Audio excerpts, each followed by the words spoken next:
everybody. Welcome to the Bjornstad house. Hope you guys are all surviving this quarantine, the COVID-19 scare. Here we are with the boys. Here's Hudson and Griffin and Landon.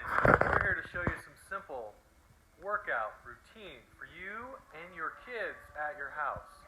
We're going to go around the room and each one of the boys is going to show you some simple approaches to how you can get a full body workout safely with very little equipment, if any equipment at all. Here we have Hudson. He's going to demonstrate a walking lunge. Now when you do a walking lunge, make sure you have a nice, good, tall chest position. Your front foot is the loaded foot. Good. What is a good variation of a front walking lunge? Hudson's going to grab the weights. He's going to show you how you can throw in upper body work while doing a lunge. Definitely more demand. A little lunge with a shoulder press. Curl to a shoulder press. Good job. Nice and controlled. Perfect. Thank you, Hudson. That's awesome. So once again, not a lot of weight. You don't even have to do weight. If you want to go no weight at all, just work with the lunges, that's fine. But he had 3-pound weights. Keep it light, keep it simple, especially for kids. Not an extreme thing, don't go heavy. Now we're going to go to Griffin. He's got a nice, solid mountain climber for you. Now this is going to work that core. It's going to get your heart rate up. This is more of a timed event. I'm going to have him go for 15 seconds just for purposes of showing you. But you can go anywhere from 30 seconds up to a minute. A minute might be a little long, but 30 seconds is good, hard work.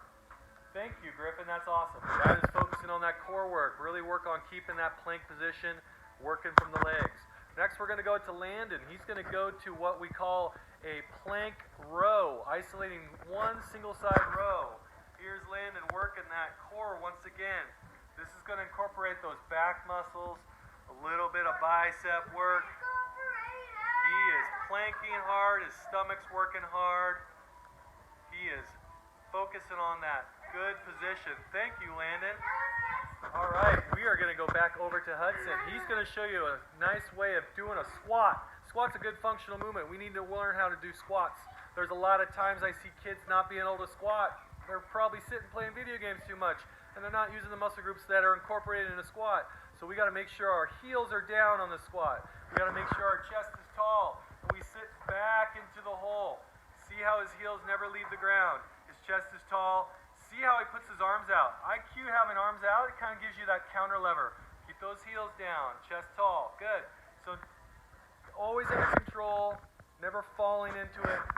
Make sure those knees are out. See how his knees stay out over his ankles? They don't collapse inward. All right, so another variation of that same thing. We want to add a little upper body into it, add a little challenge. He has a 10-pound kettle weight. Once again, you don't have to go this heavy if you don't need to. Go light, stay light, don't worry about weight.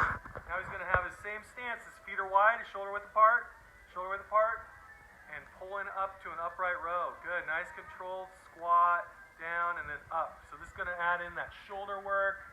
Going to challenge his front-loaded squat. Good. A little bit more core. Definitely more challenge. Nice job, Hudson. Now we're going to go back to Griffin. He's going to show you a ball crunch. So if you don't have a ball, you can do this also on the floor. Maybe have someone hold your feet for a standard crunch. The ball is going to add a little bit more range of motion. It's also going to incorporate a little bit more of that glute work and bridging of your lower back. So here we are. Griffin's showing you a ball crunch. Get up on that ball a little bit more there, buddy. Get back up on the ball. Get back up on the ball. There you go. Good. So crunching into it. So big thing is try to keep your hips off the ground. So Griffin could even scoot back a couple more inches if he wanted to. There you go. There it is. So the higher your hips are off the ground, you actually can get more work for your upper body and also keep your legs involved. So pushing your heels down in the ground and using your glutes to keep yourself in that upper bridge position. Next we go to Landon. Here he is waiting for us in an inverted row position. So there's two ways of doing an inverted row position. The first one, straight legs. That's definitely more difficult. And he'll show you a bent leg, which makes it a little more easy. He's done this a few times, so he knows what he's doing. It is a hard exercise. We're using our handy rake, as you can see here, in a nice, solid position. Let's grab that bar there, Landon. Legs straight's harder, So you can go both palms in towards you or palms away. He's going to show you both. Palms towards you, pulling up to the chest and back down. Pulling back up to the chest and back down. Let's show you palms away this time now. Same thing. Yep. Pull up. It is harder. Pull. Nice. Good. Now let's try that with your feet bent. Legs bent. Sorry. Feet flat on the ground. Good. Pulling up to the chest. Awesome. Now is that easier? Okay. So once again, legs bent. You get a little assistance from your legs. You're pushing down into the floor with your heels. Incorporates a little bit more glute work. You're getting a little bit stronger pull from your legs as part of that active movement. We're going to go back to Hudson. Here's another leg exercise. Wall sit. Very simple exercise. Knees are out over the ankles. Chest is back against the wall. You can either have arms out by the front like that or by the wall, right? So let's have by the wall. Now if you push the hands back in the wall, it challenges you that much more. So once again, another timed event. 30 seconds, maybe a minute. They don't like it when I do lunges, then wall sit, but those two together, whew, that gets the quads lit up. So here, he's going to grab some weight. He's going to add a little bit upper body now. He's going to do a wall sit, so 90-degree bend with the legs. Sit down in that. Sit down a little bit more. Perfect. And now do a arm curl. Arm curl. Perfect. Wall sit, arm curl. Once again, timed event, not a heavy weight. He's got 3-pound weights. He's been doing this for a little while, so. And Landon likes to cheer him on. Perfect. All right, thank you, Hudson. Now we're going to go over to Griffin. Griffin's going to show you another core workout. This core workout here is going to be, what are we going to call it? Knee tucks? Pikes? Pikes? All right. Let's pike it up, Griffin. Slide. So basically what he's doing is trying to hold that push-up position, and he's piking his hips up ever so slightly and tucking the knees into his chest. This variation, if you're wanting to, you can throw a push-up in between each knee tuck. That adds a lot more upper body.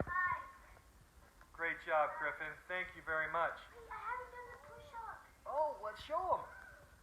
Let's show them your push-ups, because this is one of the best core upper body workouts you can do right here. He loves doing his push-ups. Knock them out for the group. Boom. Nice.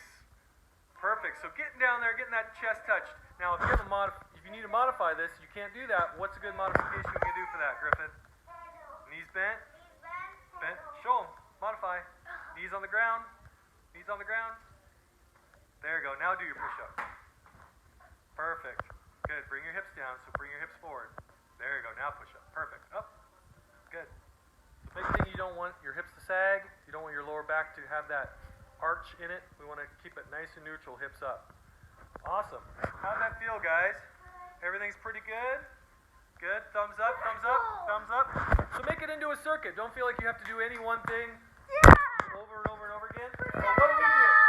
Yeah, what do we usually guys do? We usually do 10 to 15 reps 3 times through.